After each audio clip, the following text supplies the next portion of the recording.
I think we're good. Hey, welcome to Happy and Succeeding in the Future of Work with Rolf Illenberger. He's the founder, CEO of VRdirect. And I was looking so forward to this conversation because oftentimes when people think about the metaverse, virtual reality, they think of, if you look back with Mark Zuckerberg and that weird commercial he did with all these cartoonish characters. And so that people have always been telling me, Jack, why would I need this? This is silly. Why should I go into virtual reality? What, it's just gaming and whatever. And with Rolf, as I understand it, what you're doing is having meaningful work with companies like Nestlé and Porsche and Siemens to really have real world, real life, real, I guess, virtual life applications, so that it changes the whole game. And I think you guys have even been recognized by the World Economic Forum for the work you're doing, right? Absolutely. Let's call it real virtual experiences. Okay. We're gonna go in more detail in a minute. So hi, Jack. First of all, thanks for having me. Really appreciate that. And yes, it's absolutely, that's what you're saying is absolutely right. I mean, when people talk about the metaverse these days, you have the feeling that it's all about these, avatars, legless avatars, NFTs, buying an digital Adidas shoe for whatever millions, or virtual real estate next to Snoop Dogg for another million or something. And that's all part of the metaverse, right? And I don't want to neglect that, but that's some kind of a strange business on the side.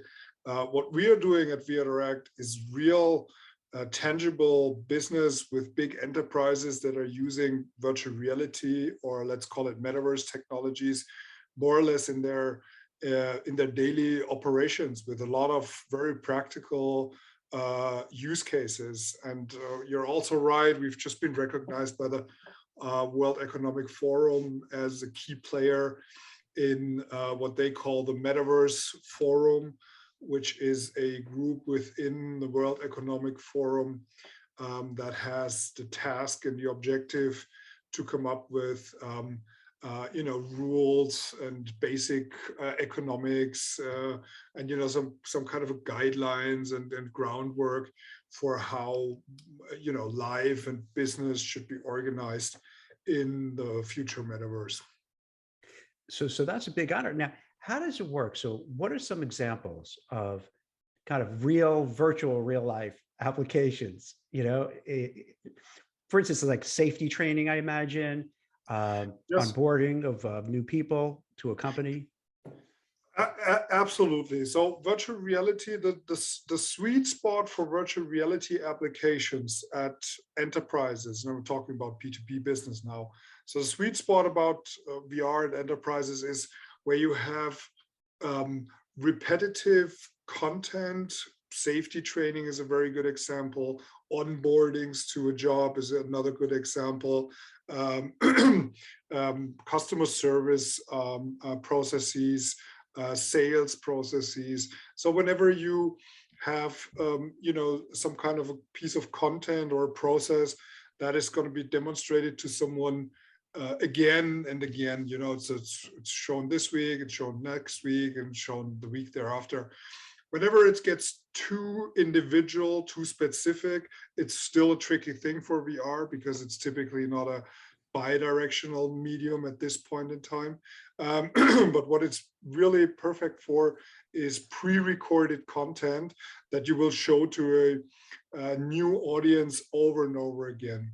What we see as a typical, excuse me, as a good use case is, for instance, in all across the HR workspace workflow. So anything from employer branding to onboarding of new employees to trainings. That's a very well used use case for virtual reality. Safety training is probably one that's very straightforward. What I always tell our customers is they shouldn't start with too complex, too over-engineered applications for virtual reality. It's typically day one in their virtual reality journey, and you don't want to over exceed the expectations, over exceed the effort that you have to put in into a use case, but rather start with a small and very practical, but yet very close to your standard processes use case. It's so easy. So I'd imagine with, with VR, if let's say there's a manufacturing plant and you have to do some work that could be kind of dangerous, there's like something that's very sensitive, a fire could start, what have you.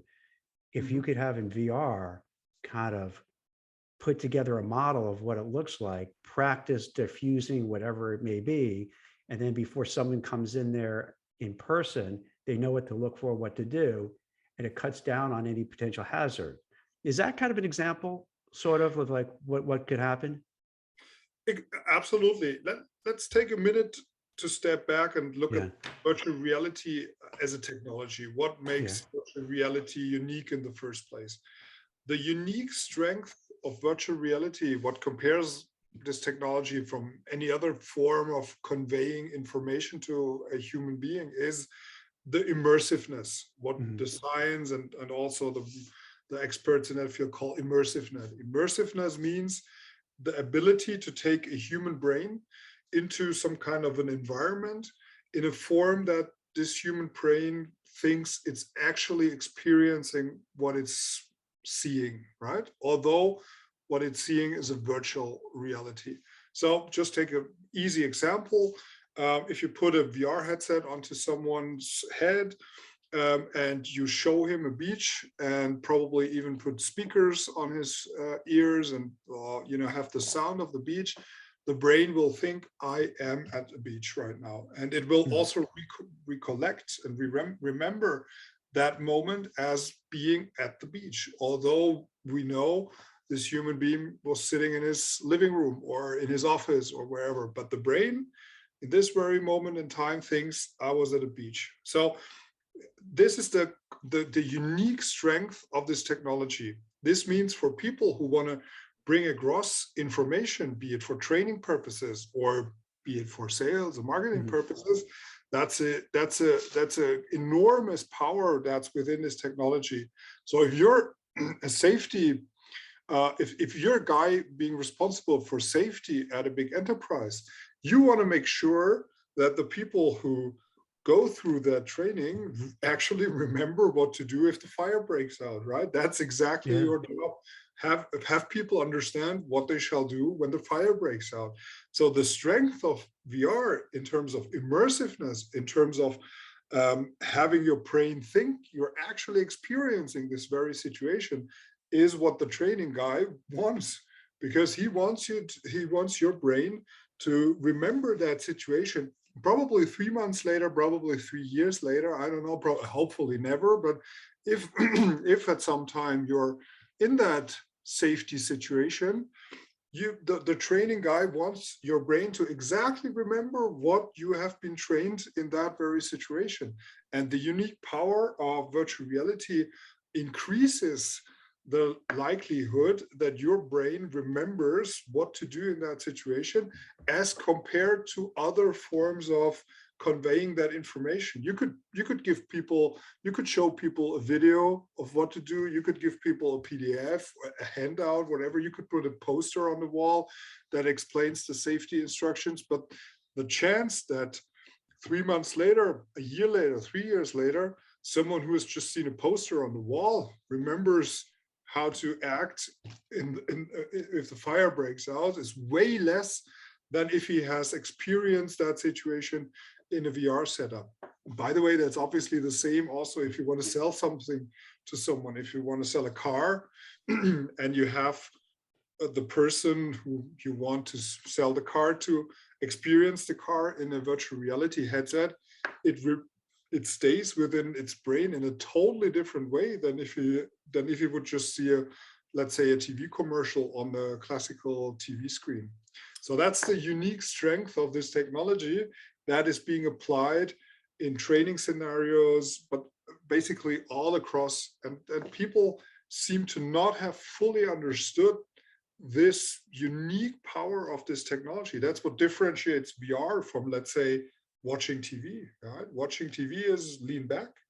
Your brain knows, nah, this is going to just go in and flow through my brain, but it's not something I actually experience. I can watch this movie, but I'm not in the movie. While VR, your brain has the feeling I'm in the experience that is happening right now. It seems that, let's say, your example for sales, if I'm looking for a new car, and instead of looking in in the newspaper online, I could kind of actually go into VR, put on my headset, and then feel I'm in that seat. I'm in the literally in the driver's seat in virtual reality, seeing what it looks like, feeling it out, how the colors are, how it feels, and it's a whole different experience. And then also imagine, let's say, not just a car, but you want a fleet of buses or an RV camper, where instead of having to fly out to some conference or some sort of trade event and check these out in person, you don't have to go, take a flight, go or wherever. You could just say, hey, here's this camper, and I can kind of go in it, walk around in it, see what it's like. And then you really have a good feel for it. The reality in terms of car sales, even nowadays, is that 90% of, or probably even more, I'm not an expert in car sales, is that 90% of people only inform themselves online about a new car and almost take the buying decision just by online research. So it's not even the situation that people visit car dealers or car shows anymore. So now think about virtual reality in terms of, I'm a car dealer, I'm an automotive manufacturer.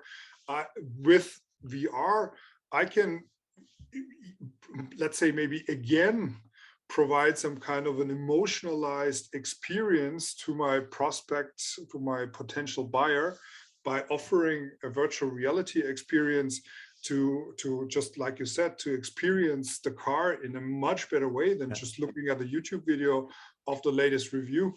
All right, so I know you're trying to break what you're based in Europe, but you're trying to move over here, US. Here's one place I think could be really disrupted: the car dealerships here in the US. So I don't know what it's like in Europe, but here's what happens in the US.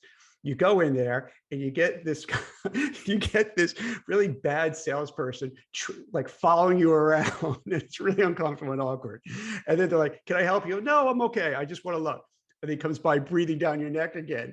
And then, of course, he can't, and usually they're guys, and you can't stop just nudging you and bothering you. And it's so uncomfortable. So that it's so much better if I could go in, I don't have to go anywhere, just sit in the comfort of my own home and look at the car, then look at the next car, look at the next car. And that's it, without someone bothering me. Wouldn't it be such a more pleasant experience? But right? Look, even aside from car sales and car dealerships, which I understand I should be careful when buying a car in the US, which I haven't done in my life yet, but I'll keep that in mind. Is it like that in Europe, in Germany? It's similar. It's similar. But that's probably the reason why most people do their sales journey mostly online and then just get to the car dealer when they already. That's what I did last car. Yeah. And they already have the buying decision. They just go to the car dealer and negotiate the final rebate. But aside from car sales, if the new reality post-corona is that people are not just customers buying stuff, but also employees in terms of their work environment and so on, the new reality is people are doing things online and doing things digital.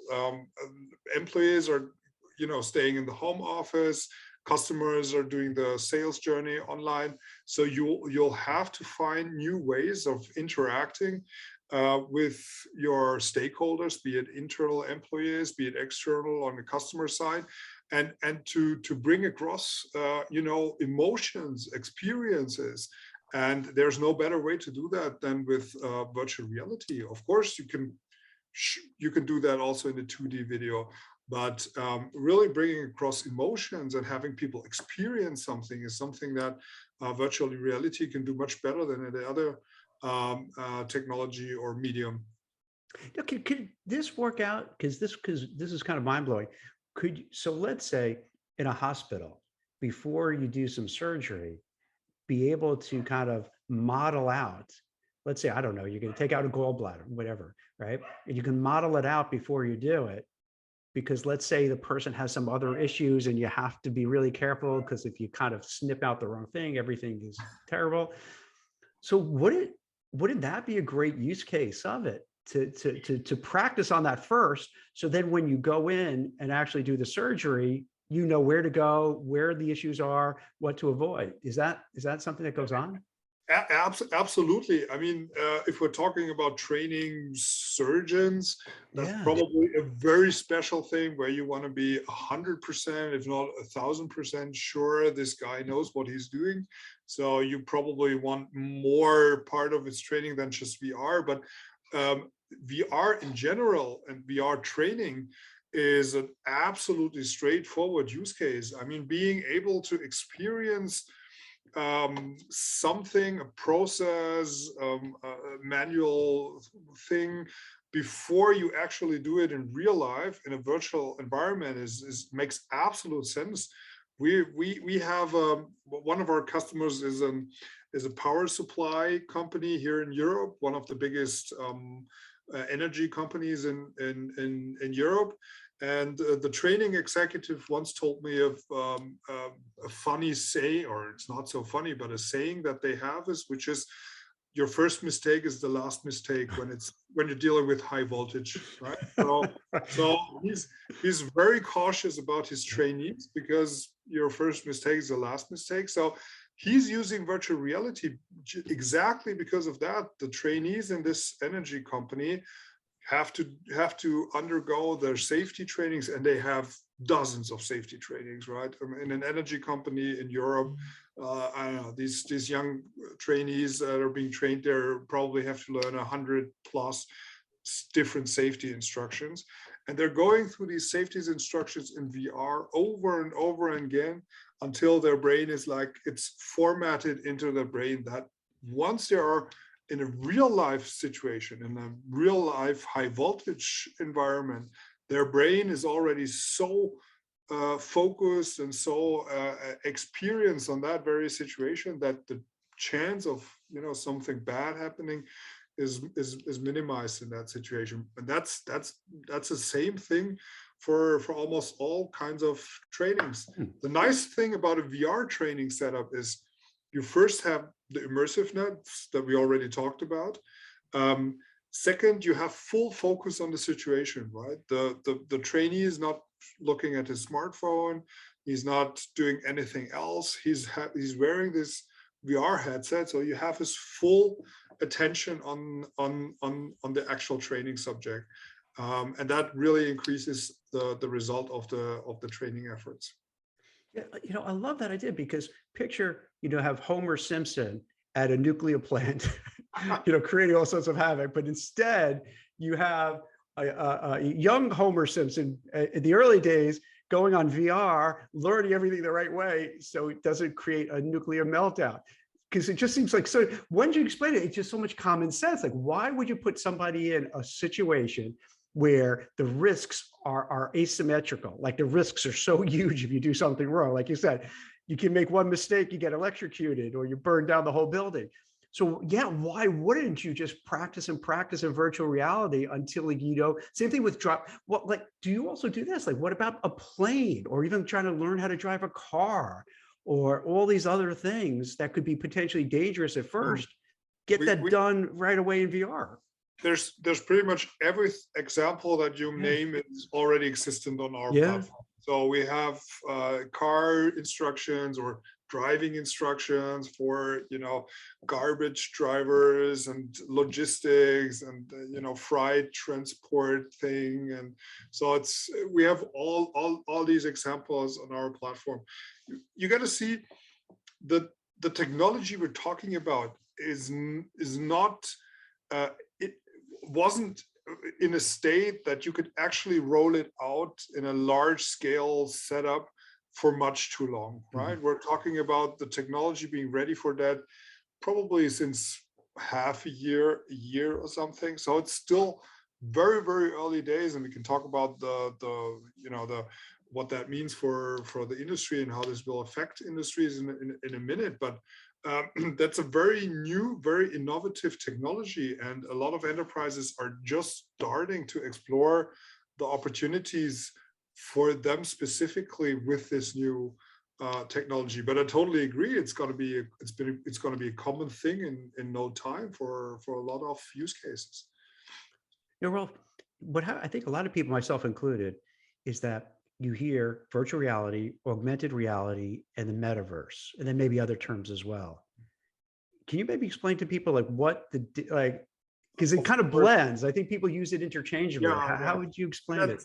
That's one of the challenges of us, but other people in the industry that it's a very technical driven thing, and then you have also NFT and blockchain and virtual assets. It's all mingled together. So let's try to, without exaggerating too much. Augmented reality is you put a virtual layer on top of your real environment. So you have glasses, or you use some other device like an iPad, and you see a real environment, but it's virtual elements are added.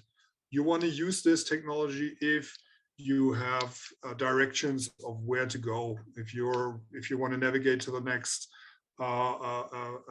burger restaurant, you will tell your augmented reality glasses navigate you there. You want to have additional information of the person you're talking to right now. So you talk to someone in real life and you get additional information of this person onto your AR devices. You want to repair a machine. You're in front of that machine, and the glasses help you navigate the repairing process of that machine. That's augmented reality. That's a technology where use cases will be much broader than with VR, but the technology is still a little bit more far away than virtual reality it is today, because the augmented reality is harder to master in terms of technology than virtual reality. Really? Okay. Oh, see, I would have thought the opposite without any basis in any factor knowledge. I just would have thought augmented might be all right. So that's harder to do. I'll explain why, because the technology to overlay the reality with virtual object is way more difficult than to just present something completely virtual to your eyes. The devices are more difficult, like AR headsets, in terms of what kind of technology do you use to overlay the real environment with virtual objects. Is it something that you display in glasses? Is it some laser onto your eyes or pupils or something? So that's still a tricky technology. And the second factor is, in order for AR to really deliver valuable applications, you need to have a huge reference database. So imagine if you're wearing AR glasses and you want to get information about an object, a person, a street, a building, whatever. The first step in order for your application to do what it's supposed to do is it needs to recognize that object. It needs to recognize that person. It needs to recognize that place in the street where you are. And in order for that recognition to really work, you need to have, let's say, a database of all objects, all human beings, all streets, all buildings on this earth, right, as a reference database. Right? So your device actually knows how to navigate you to the next restaurant. It needs to know where exactly you're standing right now. Right? And if you're looking at some kind of an object, let's say a chair or a table, and you want to have additional information for that table, your AR device needs to recognize this exact table.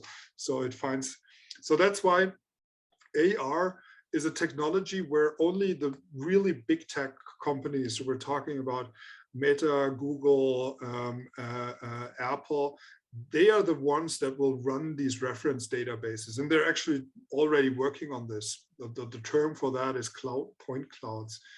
So they're already generating these huge databases of reference objects. And so everyone who wants to deliver an augmented reality app in the future will have to, to some extent, use the reference databases of these big tech players, because only those will be the ones capable of maintaining these kind of reference databases. So that's augmented reality. Virtual reality, in contrast, is easier to tackle in terms of technology, because you don't overlay anything. You just, it's a black room, and you visualize something entirely virtual.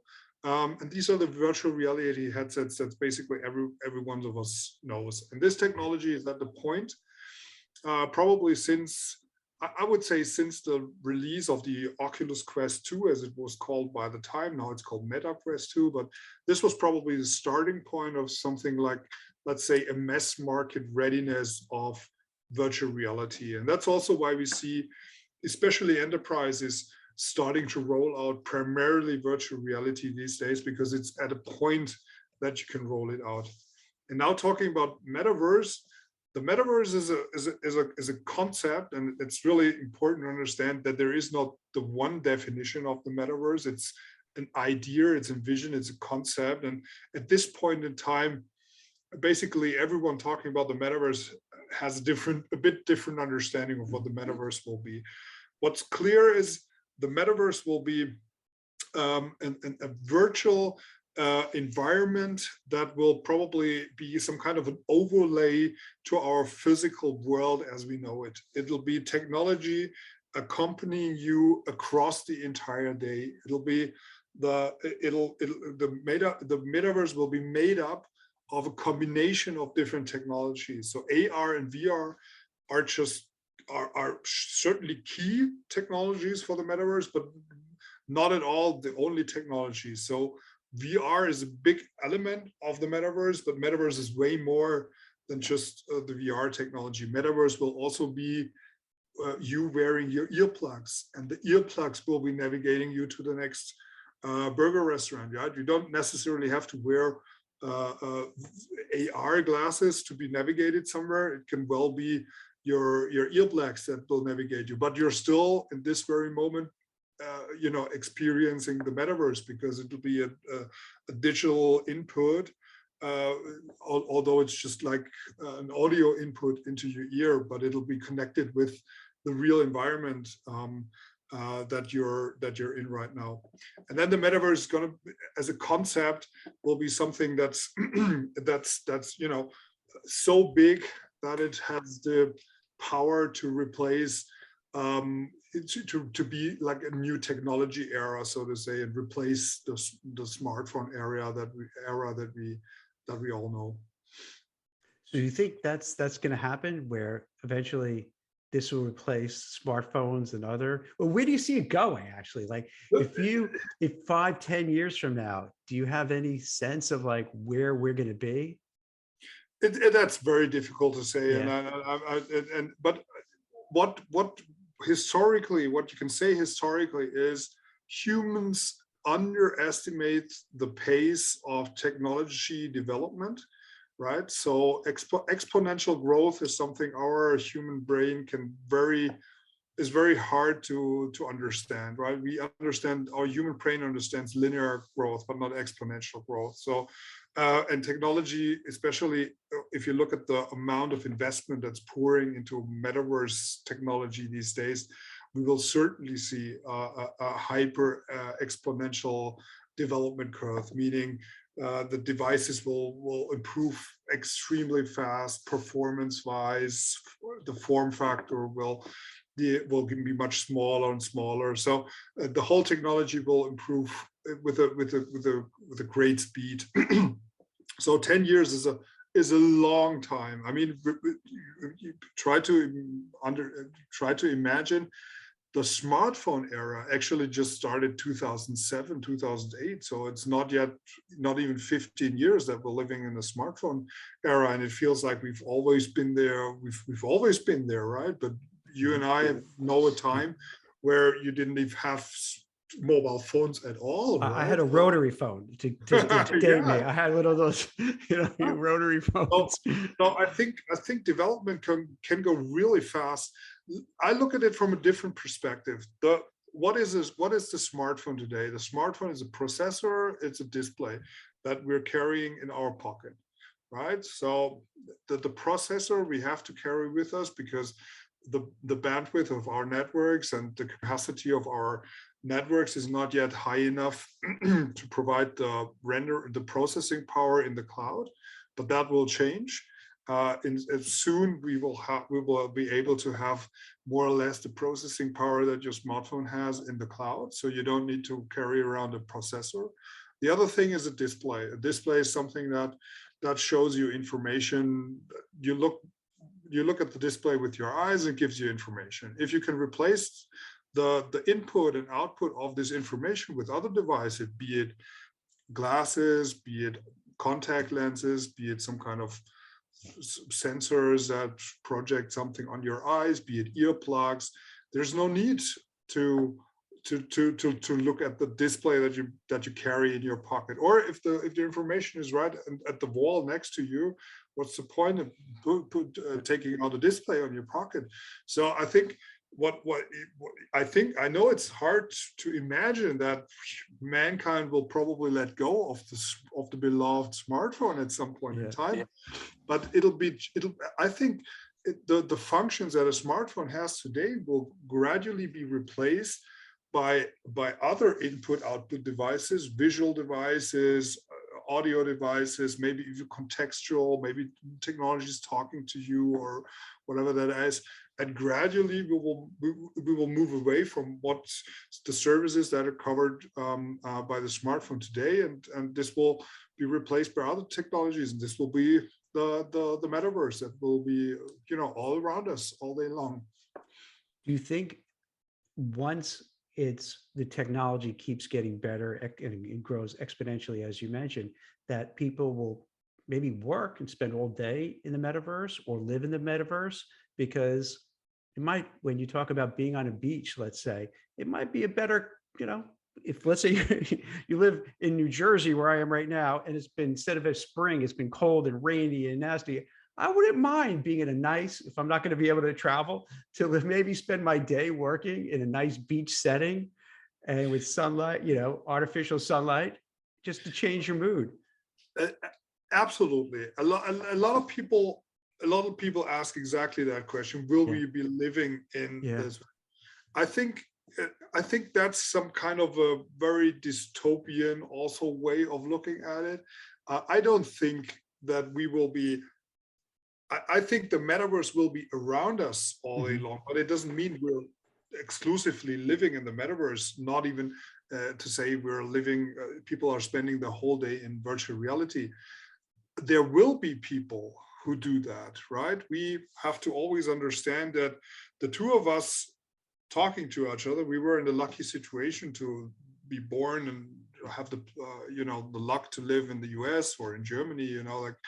We have a decent living. That's not the reality for 7 billion or 7.5 billion people on this earth right now. So a lot of people who are not in the lucky situation to live in an environment or have the ability to do what they want to do, then the technology will be a way of them of kind of being someone else, experiencing something that they are not able to experience in their real life. So there is an element of addiction and something to that. So we will definitely see people that spend the entire day in VR, but I'm sure that's going to be very much of an exception.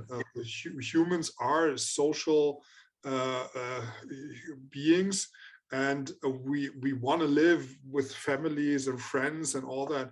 But talking about social experiences, I don't know, maybe my friend from high school who now lives 1,000 miles away, and me, we used to watch soccer games, or for American world, NBA games together while we were studying. Now we're 1,000 miles away.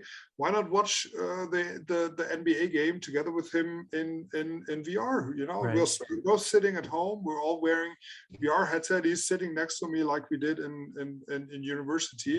We're gonna have fun. We're gonna see each other. We're gonna make jokes. We're gonna laugh at each other. We're gonna watch the NBA game.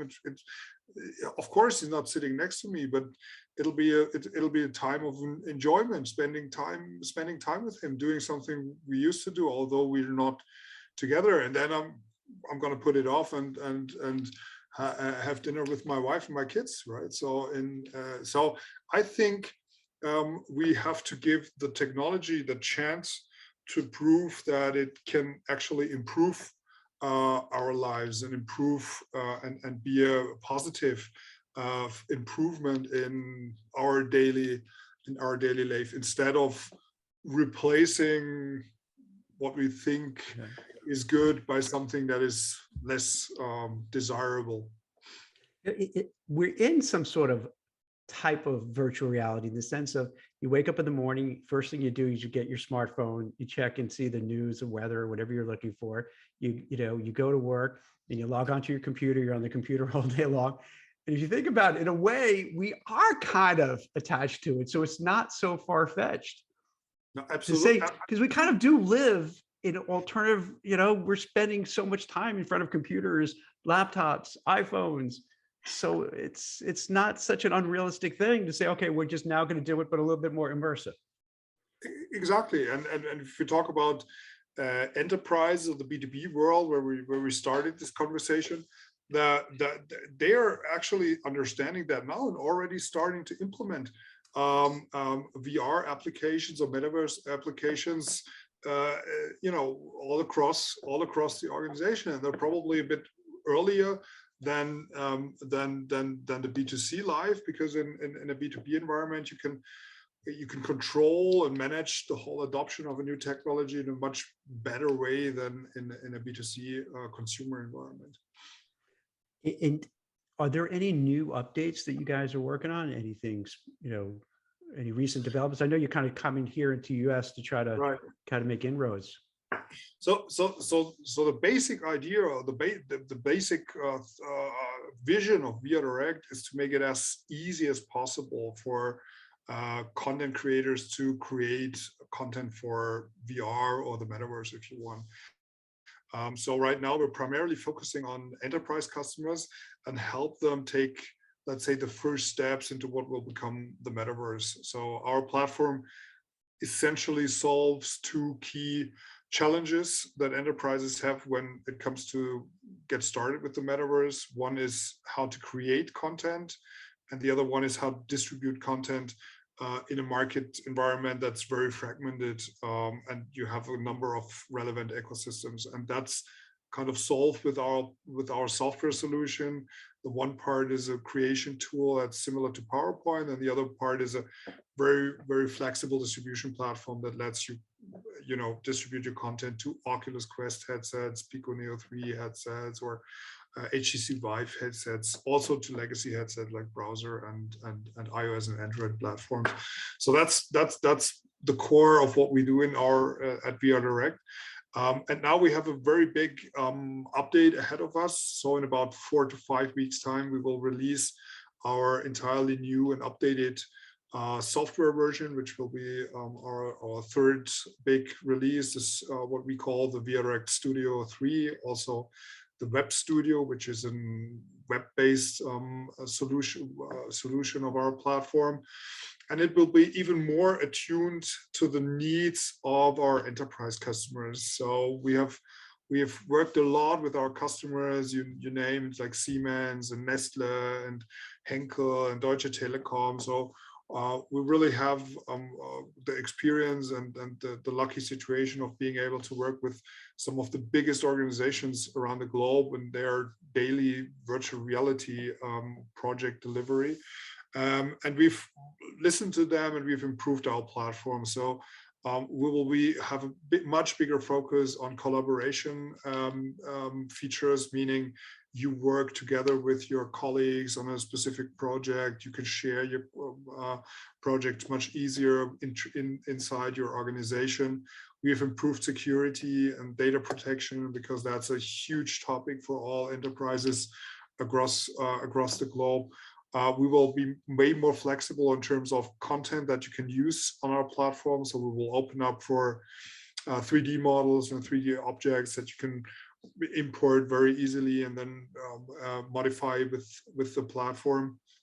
And as said, we're just launching what we call the VRdirect Web Studio, which is a web-based version of our software, which makes it much easier for users within big enterprises where you typically have very strict IT regulations when it comes to installing software on your computer to actually work with our platform.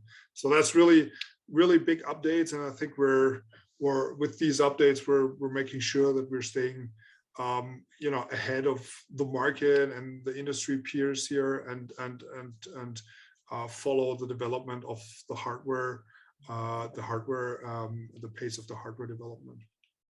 Well, that's really exciting. I got to tell you, it's so much fun when I speak to people like yourself because, and I say this quite often, in that here I can just talk about in the U.S. There's so much arguing and fighting and politics, whether in real life, on cable news and social media. But then I speak to people like yourself all the time that are doing interesting, innovative things, moving the ball forward. And that doesn't get shared as much. So this is why I love doing this, because we're able to kind of feature people like yourself who are just making a huge difference and changing the world and changing how things operate. And I'm hoping eventually, the mass media and others will kind of pick up on all this and say, hey, instead of just talking about bad stuff, let's celebrate innovation and new technologies and new apps and new platforms that just make life better for people. So this is cool because this could be a complete game changer. I mean, this could be like not even like, who knows? Like you said, exponentially, maybe it's not going to be 5-10 years, maybe it's 2 years. And then all of a sudden, instead of like right here in the States, it's very much of a back to work now. Like, they're saying, hey, we really don't want you to be remote. We want you maybe hybrid, but you can feel the undertone is they want you to come back in full time. So then maybe a compromise is like, all right, I just put on my glasses and I'll do it from home. What do you need me there? I'm going to be there. So this represents a lot of change. So it's exciting. I can't wait to see how this all plays out, Rolf. So I really appreciate you taking this time and sharing, your vision and what you're doing. And then for people who want to contact you to learn more about what's going on in VRdirect, what's the best way people could reach out? The best way is via our website, so vrdirect.com. There's various options to contact us and me personally, or on LinkedIn. You'll find me on LinkedIn, and all kinds of ideas, enterprises, organization, whoever's interested in getting started with VR or what will become and develop into the idea of the metaverse. I'm always happy to engage in discussions. And to what you were saying, to some extent, it's absolutely fine that the way the media talks about it and people talk about it, because it's so new. You cannot expect you cannot expect from anyone out there to have a proper and full and comprehensive understanding of what the metaverse is. So it's in the first step, it's always easy to focus on some shady aspects and make up some dystopian ideas. But ultimately, I think what's happening now is the whole metaverse is hype and discussion is becoming so big and so ubiquitous that I think that by the end of this year,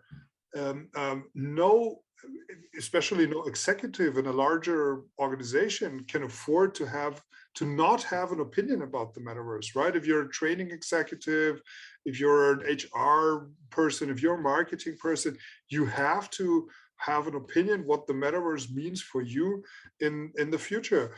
The opinion can be, it's not yet at the point that I will work with it. I'm going to come back in a year and review that decision, but you'll have to form an opinion. It's no option to say like, hey, the metaverse is not for me, right? I'm just going to sit here and wait till the metaverse is over again.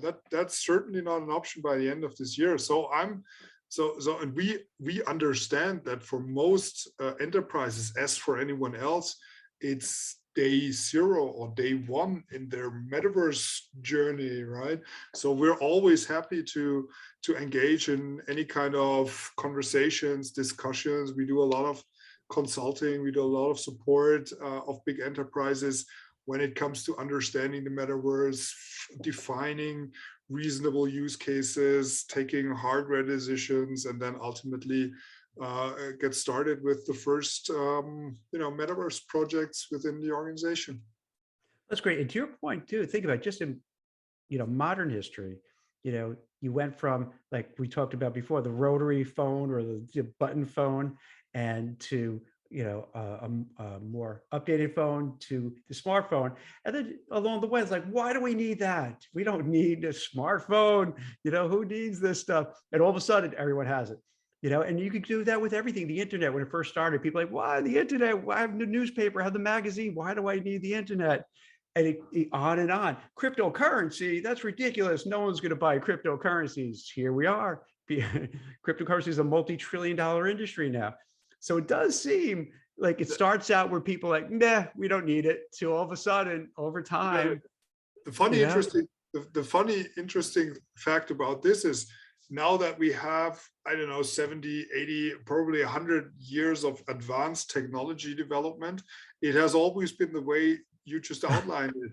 The people were laughing at the technology at the beginning, and they were telling me, no, we're never going to need it. And today it's just everywhere. That was the same for cars, right? In the beginning, people were like, cars are more dangerous than horses. Right.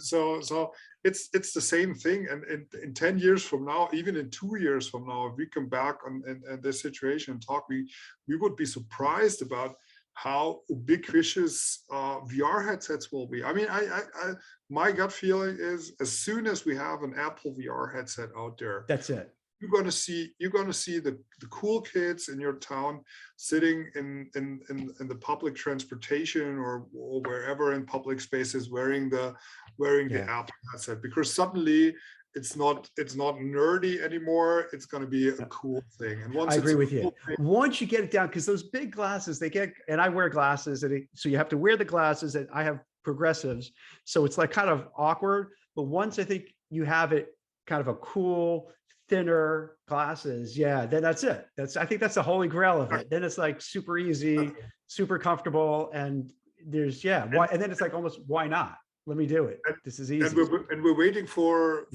this moment basically every week, right? So it can be any time.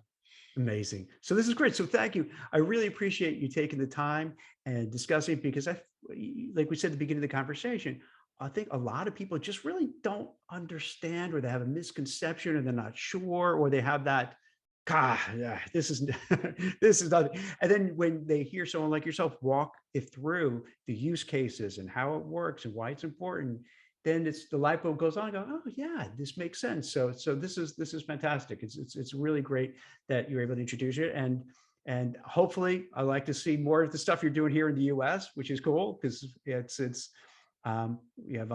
I think I think what you're doing would be very widely adopted here in the US. So I think I'm glad you're coming over here. So it's great speaking with you, and hey, keep doing this. Good luck. Jack, thanks so much for having me. Thanks for providing the audience. Thank you very much. My pleasure, Rolf. Take care. Bye-bye. Bye.